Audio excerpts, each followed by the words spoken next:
વડોદરાના હરણી તળાવમાં દુર્ઘટનામાં 12 માસૂમ બાળકોને 2 શિક્ષકો જીવ ગુમાવ્યો. આ સમગ્ર ઘટનાના કારણે સ્થાનિકોના માતા-પિતા આઘાતે સરી પડ્યા હતા અને આ ઘટનાની શરૂઆતમાં સાક્ષીઓને ડેડ બોડીમાં લાવવાની કામગીરી મુખ્ય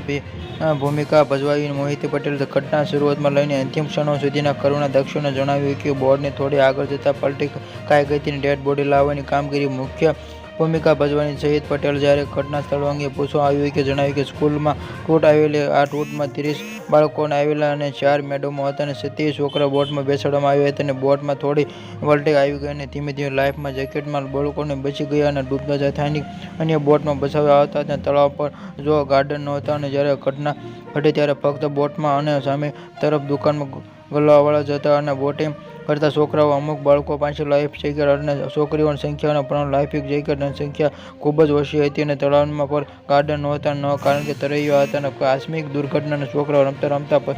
પછડી માંડવાને બૂમાબૂમ કરી પડ્યા અને અંદર ત્યાર દુર્ઘટના ઘટી અને ફાયર બ્રિગેડ અને પોલીસ ટીમો ઘટના સ્થળે દોડી આવી અને કર્મચારીઓ ઘટના સ્થળે પહોંચી ગયા હતા અને હું મારી સાથે 4 થી 5 લોકોને લઈ ત્યાં પહોંચી. આ ઘટનાનો બચાવ કરનાર મુકેશ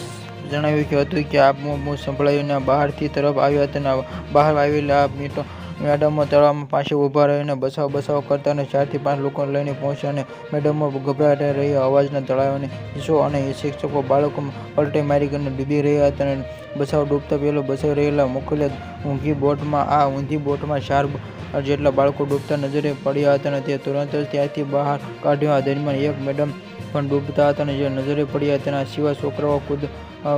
કાદવમાં બહાર કાઢ્યા આવ્યા અને ડૂબેલા બાળકોને બહાર કાઢીને તુરંત હોસ્પિટલ સારવાર માટે ખસેડવામાં આવ્યા હતા અને મેડમો બૂમ ના પાડી હોત તો આ 4 બાળકો બચી શક્યા ના હોત.